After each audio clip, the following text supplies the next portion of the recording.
그저께였다. 집에 들어가려는데 문 앞에 빨간 장미 한 송이가 놓여 있었다.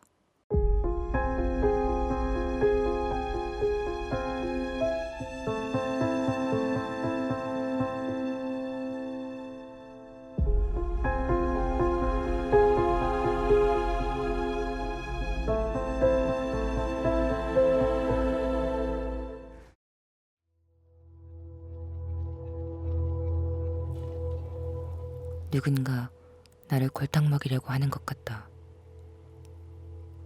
나를 아는 사람은 내가 꽃을 굉장히 싫어한다는 것을 안다. 이따위 유치한 짓을 할 사람은 아마도 남편일 것이다. 그는 내가 꽃을 싫어한다는 것을 가장 잘 아는 사람이다. 그리고 내가 괴롭기를 가장 바라고 있을 사람이다. 내가 그를 집에서 내보낸 지 일주일 정도가 흘렀다.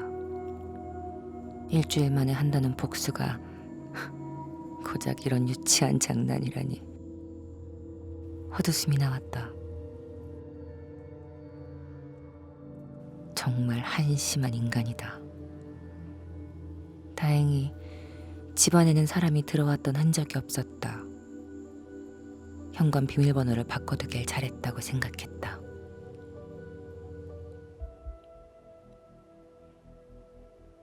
나는 꽃을 싫어한다. 이렇게 말하면 그 이유를 물어보는 사람이 많은데 나는 징그럽게 생겼기 때문이라고 말한다. 자세히 설명하기 어렵기도 하거니와 정말로 징그럽게 생겼기 때문이다. 자신의 성기를 자랑스럽게 뽐내는 모습에 역겨움을 느낄 정도이다. 난 그것을 일종의 노출증이라고 생각한다. 식물의 성기와 동물의 성기를 다르게 대하는 사람들도 이해하기 어렵다. 도대체 꽃의 어느 부분이 예쁘다는 것일까? 연인이 꽃을 주고받는 행위는 더럽기 그지없다. 돼지 성기를 잘라 선물하면서 사랑을 고백하는 남자를 상상해보면 내가 하는 이야기를 어렵지 않게 이해할 수 있을 것이다. 더럽고 역겨운 일이다. 잘려진 꽃을 선물하는 행위는 죽음을 선물하는 것과 다르지 않다. 깨끗한 물에 영양제까지 넣어서 화병에 꽂아두어도 일주일을 채 넘기지 못하고 시들어 죽는다. 그것은 이미 시체의 한 토막이었고 시간이 지나면서 그 본질을 드러내는 것뿐이다. 선물을 받은 사람은 그것을 쉽게 버리지도 못한다. 버리지 못하는 이유도 정확히 모르는 것 같다. 설명할 수 없는 죄책감을 느끼는 것 같다. 심지어 그 토막난 시체를 벽에 걸어 말려서 박제하기도 한다. 그렇게 벽에 걸려 말라 비틀어진 꽃을 볼 때마다 박제된 숫사슴의 성기를 떠올린다. 사람들이 왜 그렇게 죽음을 간직하고 싶어 하는지 나는 이해하지 못하겠다. 꽃은 모양만 징그러운 것이 아니다. 그것이 풍기는 특유의 역겨운 냄새도 괴롭기는 마찬가지다. 그 지독한 냄새를 향기라고 표현하는 것은 코미디에 가깝다. 제대로 씻지 않은 성기에서 나는 냄새라고 설명하면 가장 비슷할 것이다. 성기에 묻은 배설물의 냄새와 땀 냄새, 그리고 그것이 습하고 더운 환경 때문에 발효된 냄새인 것이다. 가끔은 정액과 애에게 더러운 냄새까지 뒤섞인 경우가 있다. 그 냄새는 꽃이 풍기는 냄새와 같은 결을 가진다. 나는 그 냄새를 맡으면 코가 썩고 폐가 쪼그라드는 것 같다. 그 냄새가 좋다며 코를 박고 있는 사람들을 보면 숨지 않을 수 없다. 그들은 자신들이 맡고 있는 냄새가 무엇인지 알고나 있을까?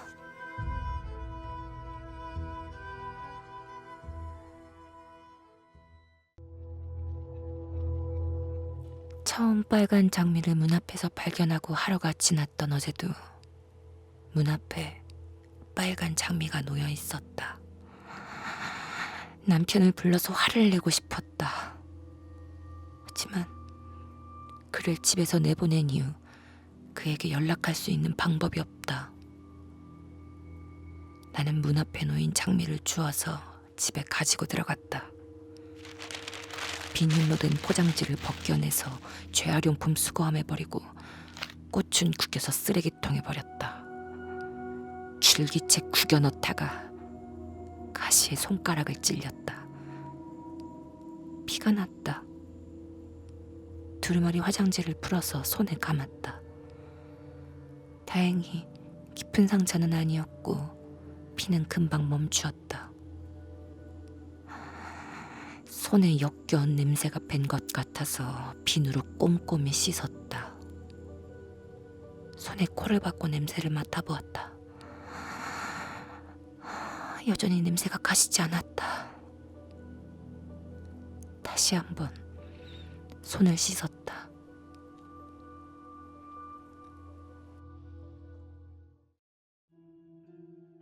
남편은 신기할 정도로 내가 싫어하는 행동을 골라서 한다.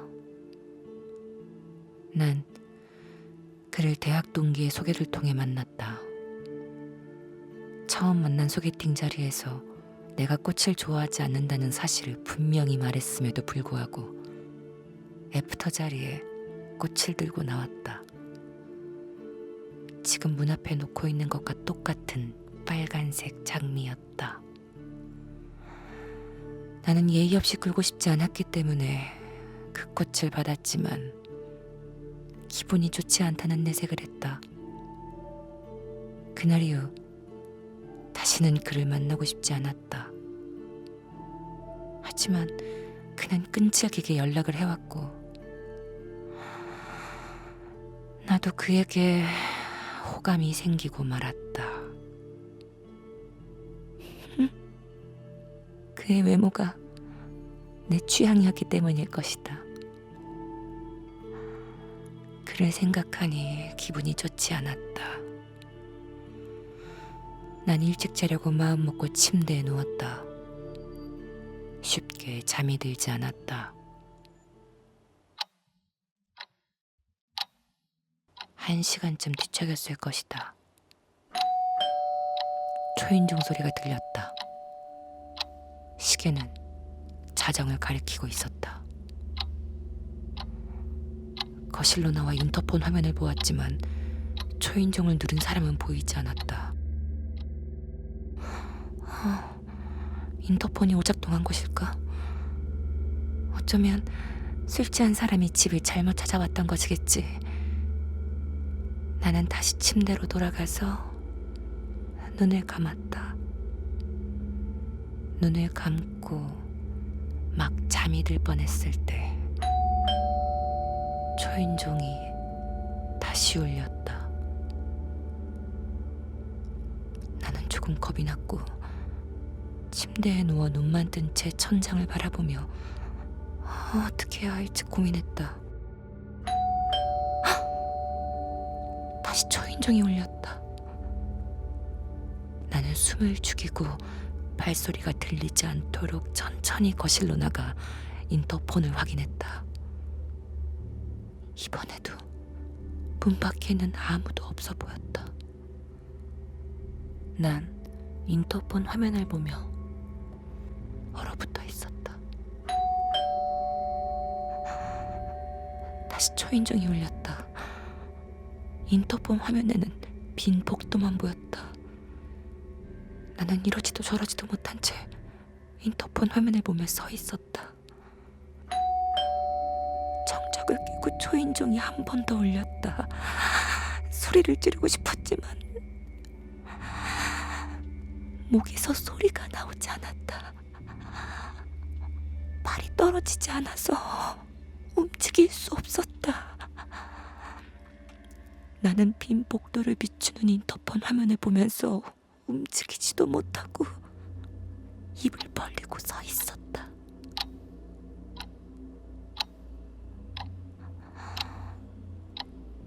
영원 같았던 10초가 지나자 인터폰 화면이 꺼졌다. 몸을 다시 움직일 수 있었다. 나는 그대로 주저앉았다. 주저앉아 한참을 울었다. 마음을 추스리고 울음을 멈추었을 때 초인종이 또다시 울렸다. 더는 참지 못하고 현관으로 달려가 문을 벌컥 열어 젖혔다. 복도는 텅 비어 있었다. 나는 조심스럽게 문 밖으로 한 걸음 나가보았다. 순간 발바닥이 무언가에 찔린 것처럼 아팠다. 발 아래를 보니 빨간 장미 한 송이가 놓여 있었다. 맨발이었던 내가 그 줄기에 돋아난 가시를 밟은 것이었다. 발바닥에서 피가 나고 있었다. 나는 정신을 차리고 고추를 주워들고 집 안으로 도망쳐 들어왔다. 문을 닫고 걸쇠를 걸었다. 나는 남편에게 두려움과 분노를 동시에 느꼈다.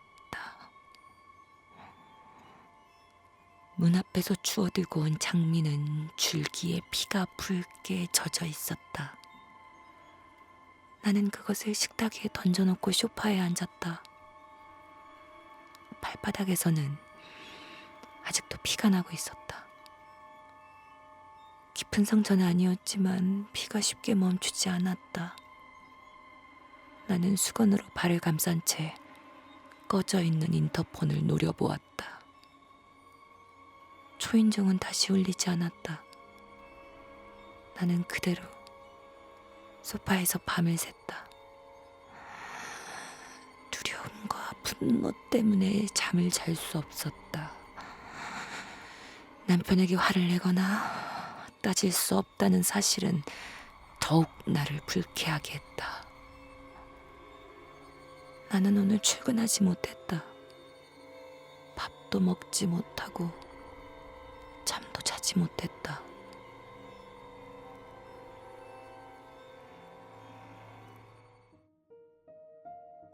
남편이 나를 이렇게까지 괴롭히는 이유는 짐작할 수 있다. 남편은 심각한 욕구불만이었다.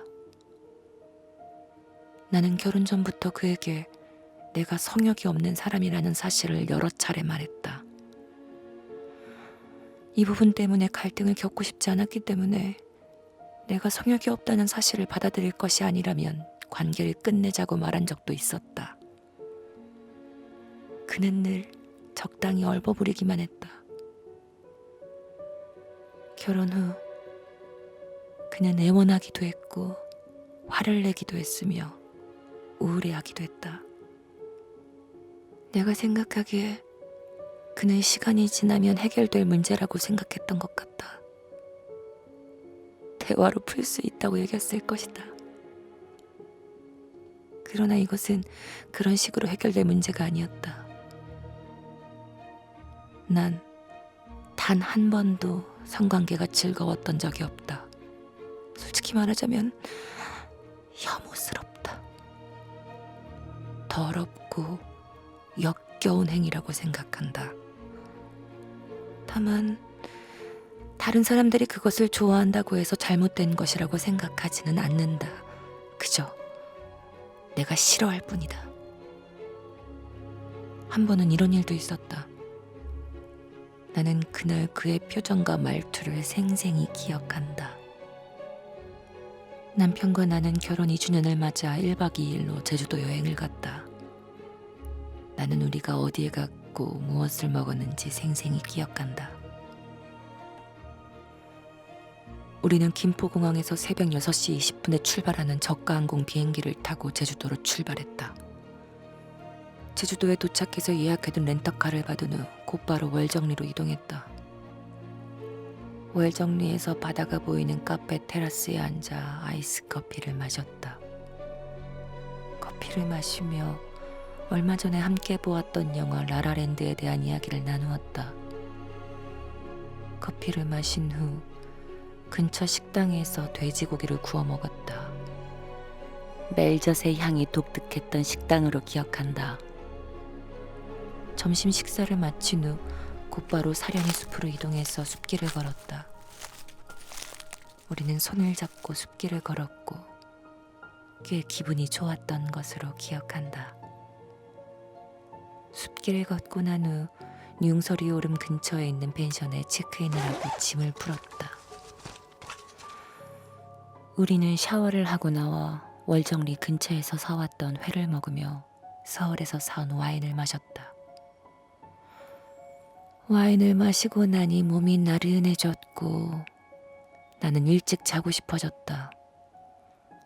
남편에게 먼저 자러 가겠다고 말하고 양치를 하고 나왔다. 남편의 표정이 안 좋아진 것은 그때부터였다. 나는 조금 당황해서 그를 빤히 쳐다보았다. 안 피곤해? 당신 오늘 운전 많이 했잖아.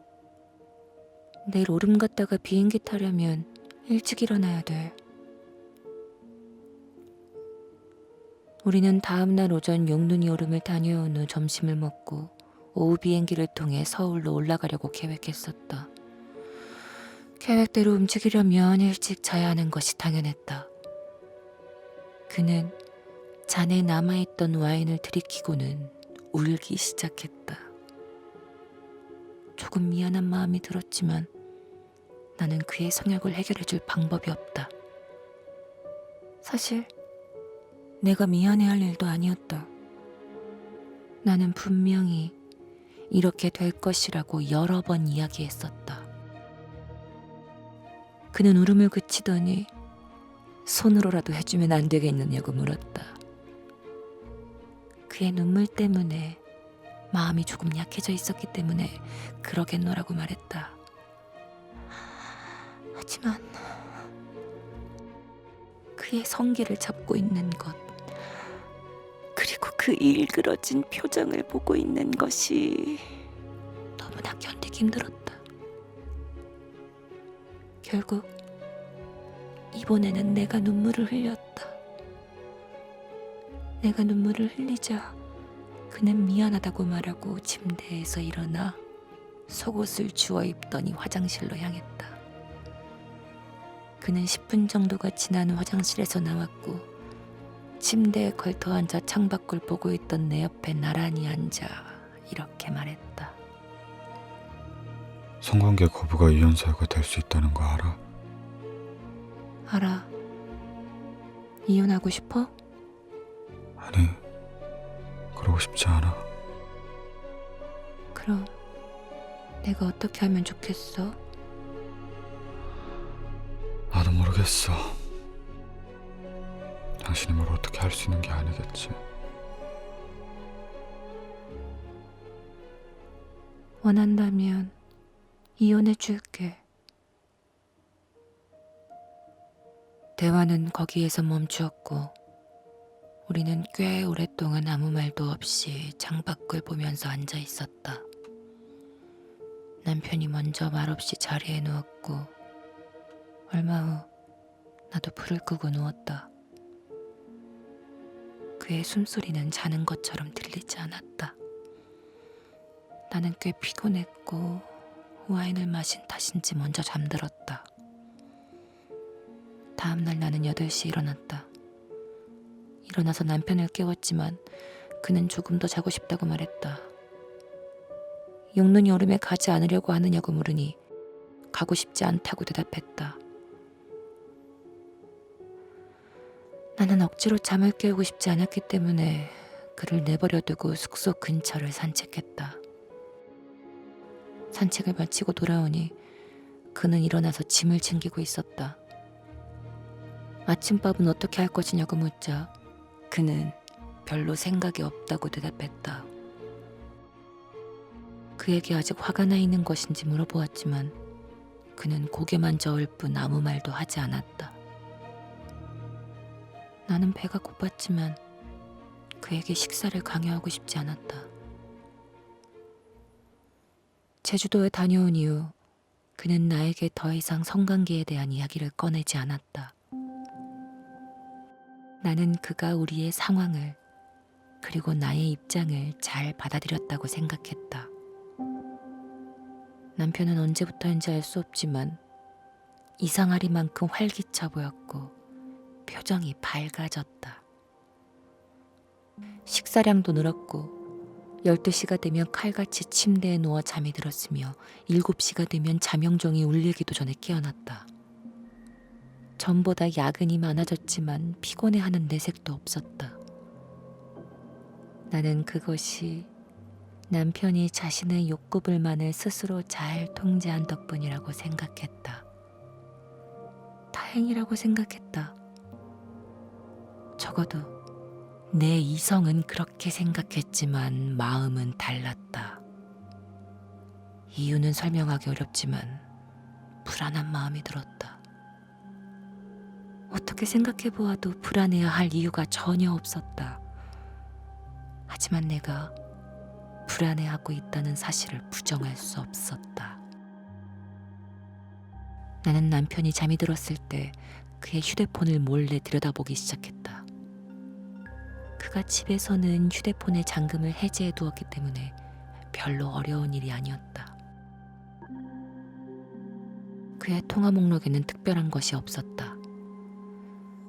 업무용 메신저에는 따로 비밀번호가 걸려 있었기 때문에 확인할 방법이 없었지만 말 그대로 업무용 메신저였기 때문에 별다른 의심은 하지 않았다. 지금 생각해보면 계속 그랬어야 했다.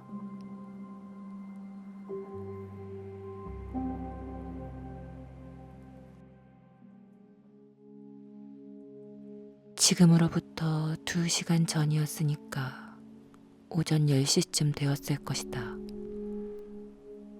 잠을 자지 못했지만 졸리지 않았다. 밥을 먹지 못했지만 배가 고프지 않았다. 나는 귀에 온 신경을 기울이고 소파에 앉아 웅크린 채 인터폰만 바라보고 있었다. 내 몰골은 아마도 몹시 우스웠을 것이다. 나는 내 모습을 상상하며 웃고 있었다.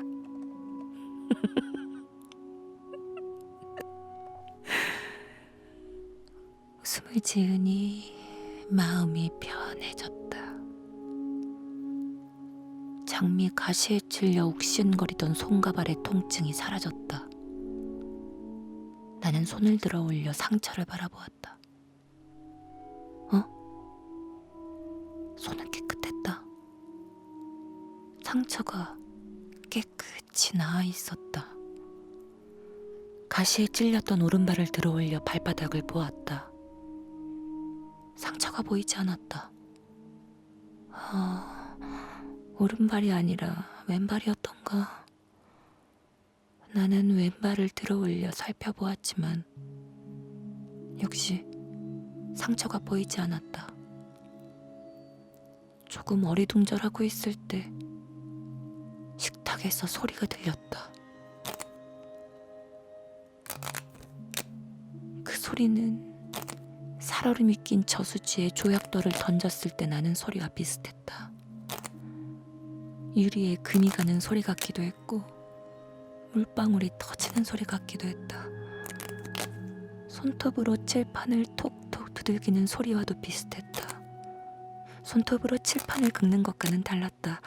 왜인지 모르겠지만 그보다 더 소름 끼치는 소리였다. 첫 소리는 맑았지만 소리의 끝이 어딘가 모르게 탁했다. 식탁은 나무로 되어 있고 그 위에 천으로 되어 있는 식탁벌을 덮어두었기 때문에 식탁에서 그런 소리가 나는 것은 어색한 일이었다. 잠이 부족한 상태에서 소리에만 집중하고 있으니 환청을 들은 것이라고 생각했다. 나는 그 소리를 무시하기로 했다. 그 대신 텔레비전을 켜야겠다고 생각했다. 소음이 있다면 환청이 들리지 않을 것이라고 생각한 것이다. 하지만 텔레비전은 켜지지 않았다.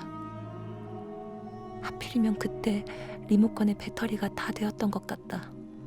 그게 아니라면 멀쩡하게 잘 보던 텔레비전이 켜지지 않을 이유가 없었다. 나는 리모컨을 소파에 던져버렸다. 그 소리가 다시 들렸다. 나는 더 이상 참지 못하고 식탁을 향해 고개를 돌렸다. 그러지 말았어야 했다. 식탁에는 남편이 앉아 있었다. 그는 식탁 의자에 앉아 어젯밤 내가 던져주었던 장미를 손에 들고 있었다. 소리는 그가 장미 줄기에 있는 가시를 뜯어낼 때 나는 소리였다. 식물에서 날 수 있는 소리가 아니기 때문에 너무 혼란스럽게 느껴졌다.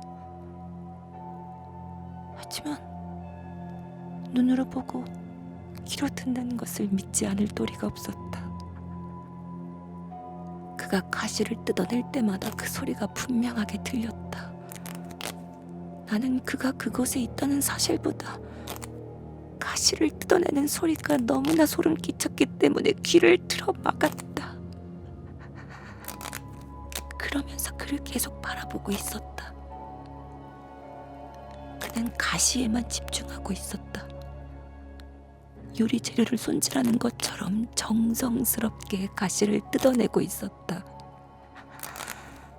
그 모습이 너무나 진지해서 현실처럼 느껴지지 않았다. 나는 귀를 막고 있던 손을 내리고 그에게 말했다. 그러길래 내가 이혼해준다고 했잖아. 꼭 이렇게까지 해야겠어?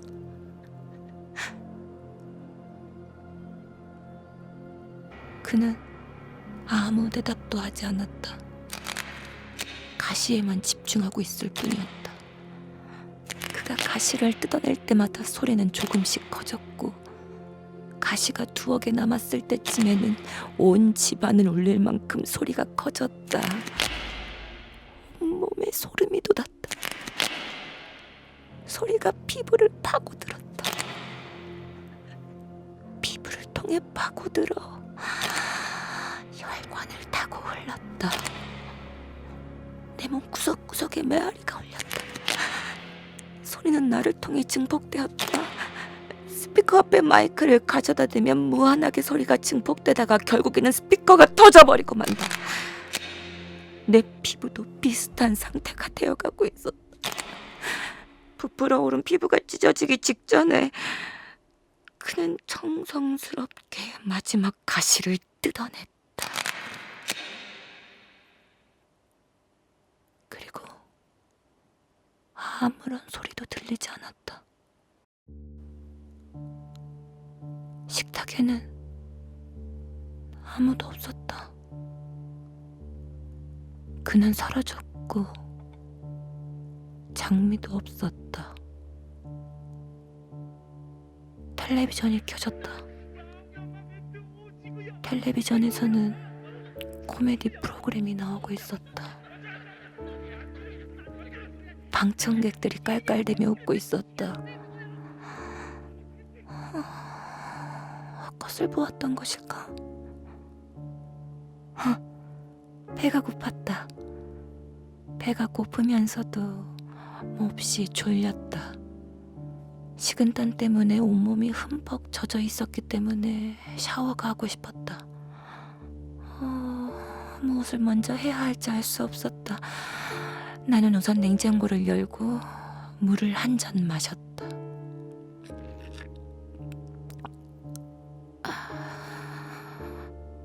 차가운 물을 마시고 나니 조금 정신이 드는 것 같았다. 정신을 차리고 나니 오히려 더욱 혼란스러워졌다. 나는 조금 전에 무엇을 보았던 것이고 무엇을 들었던 것일까? 남편은 대체 어떻게 돌아왔던 것일까? 정말 그가 돌아온 것이었나? 초인종이 울렸다. 나는 겁에 찔린 채 인터폰을 바라보았다. 인터폰 화면에는 낯선 남자가 보였다. 아마도 그는 내가 기다리고 있던 사람일 것이다. 다시 한번 초인종이 울렸다. 나는 인터폰의 수화기를 들고 잠겨있지 않으니 그냥 들어오면 된다고 말했다. 그는 문을 열고 들어오면서 남편을 살해한 혐의로 나를 체포했다. 나는 손목에 수갑을 차고 나서야 비로소 안심했다.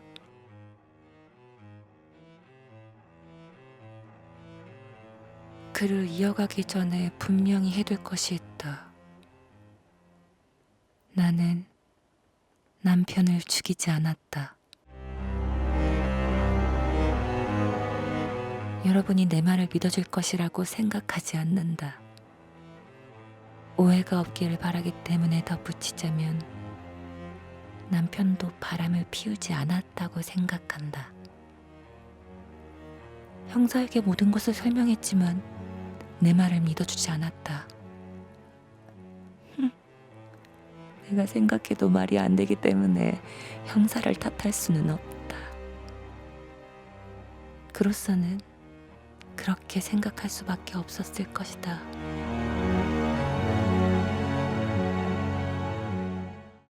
나는 그를 원망하지 않는다. 원망해야 할 대상은 남편도 아니고 형사도 아니다. 이 모든 게 그 망할 년 때문이다.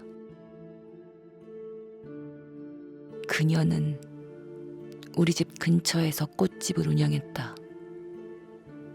지하철역에서 집으로 돌아오는 길, 집으로 들어오기 직전 골목 모퉁이에 자리한 조그마한 꽃집이다.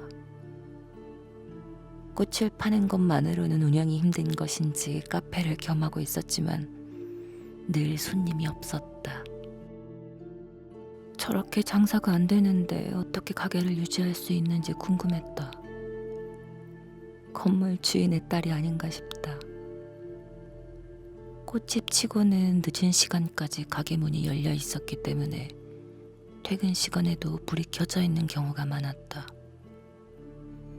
그 가게 앞을 지나가는 것이 꽤 괴로웠지만 다른 길이 없었기 때문에 나는 늘 인상을 찌푸리고 그 앞을 지나갔다. 하루는 내가 남편의 업무용 메신저를 보고 싶다고 말했다. 그는 퉁명스럽게 싫다고 대답했고 우리는 꽤 심각하게 다투었다. 아까도 설명했듯이 나는 남편에 대해 불안해할 이유가 없었다. 남편도 그 점을 지적했다. 하지만 그가 너무나 아무렇지도 않게 말하자 나는 더 화가 났던 것 같다. 남편도 내게 화를 냈고 몇 마디 소리를 지르더니 밖으로 나갔다. 잠깐 바람이나 쐬려고 나갔으려니 하고 생각했지만 1시간이 넘도록 돌아오지 않았다. 나는 괜한 짓을 했다고 생각했다. 그에게 전화해보았지만 받지 않았다. 나는 그를 찾으러 밖으로 나갔다. 아파트 단지를 벗어나 골목으로 나오자 꽃집에 불이 켜져 있는 것이 보였다. 나는 순간 불길한 기분이 들어서 그쪽으로 발을 옮겼다. 남편의 뒷모습이 보였다. 그는 꽃집에서 커피를 마시고 있었다. 그곳에서 계속 숨어있던 것일까? 내가 절대 들어올 수 없는 곳으로 피신하려고 했던 것일까? 나는 남편에게 다가가고 싶었지만 그 안으로 들어갈 자신이 없었다. 그를 불러볼까 싶었지만 쉽게 입이 떨어지지 않았다. 나는 꽃집에서 커피를 마시고 있는 그의 뒷모습만 바라보았다. 늦은 밤이었기 때문에 주변에는 행인도 없었다. 이 세상에 길에 서 있는 나와 꽃집에 숨어서 커피를 마시는 남편만 있는 것 같았다. 그리고 그년이 남편에게 다가갔다. 웃으면서 남편에게 무언가 말했고 남편도 웃는 것 같았다. 나는 그들의 웃음소리가 들리지 않았다. 아니, 웃음소리가 너무 크게 들려서 고막이 찢어질 것 같았다.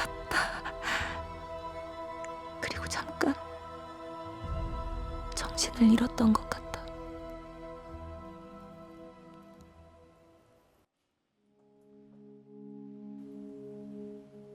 얼마나 시간이 흘렀는지 모르겠다. 정신을 차리고 보니 침대에 누워 있었다. 남편은 침대 옆에 앉아 나를 보고 있었다. 그는 여태 한 번도 본 적 없는 표정을 짓고 있었다. 정신이 완전히 들지 않았기 때문에 남편이 맞는지 의심이 갔다. 웃는 것도 아니고 우는 것도 아닌 표정이었는데 눈동자가 어디를 향하고 있는지 알기 어려웠다. 나를 보고 있다고 생각했지만 그게 아니었을 수도 있다. 그는 손을 들어 내 눈꺼풀을 덮어주었고 나는 그대로 눈을 감았다. 그렇게 잠이 들었고 다음 날 아침까지 잤다. 남편은 보이지 않았다.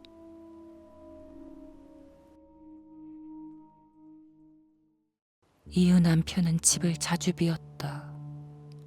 아침에는 내가 눈을 뜨기 전에 출근을 해버리는 것 같았다.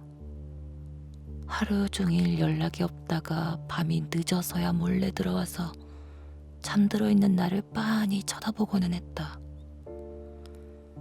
내가 잠이 깨면 항상 내 눈꺼풀을 덮어서 다시 잠이 들게 해버리고는 새벽에 출근해버린다.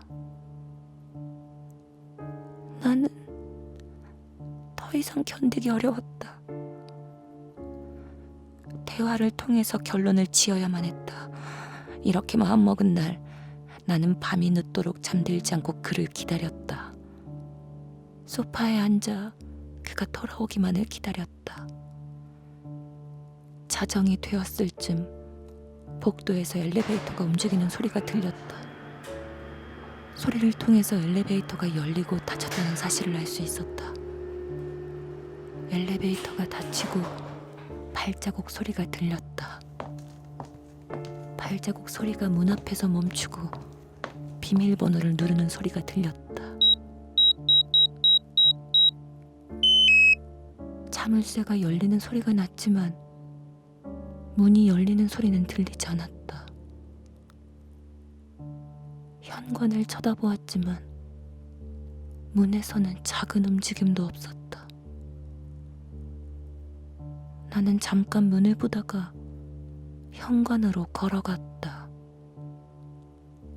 문을 열고 복도로 나가보았지만 아무도 없었다.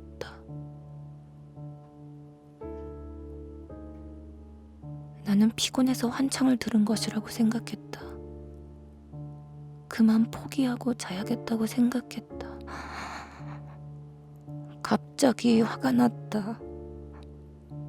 남편 따위 들어오던 말던 신경 쓰고 싶지 않다. 그렇게 침대에 누워 잠이 들었는데 어느 순간 남편이 방으로 들어왔다. 눈을 뜨자 그가 나를 빤히 쳐다보고 있었다. 그가 내 눈꺼풀을 덮으려고 할 때 나는 그의 손을 뿌리치고 꺼지라고 말했다.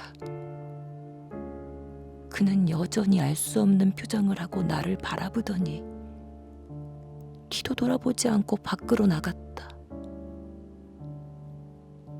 그게 일주일 전이었다.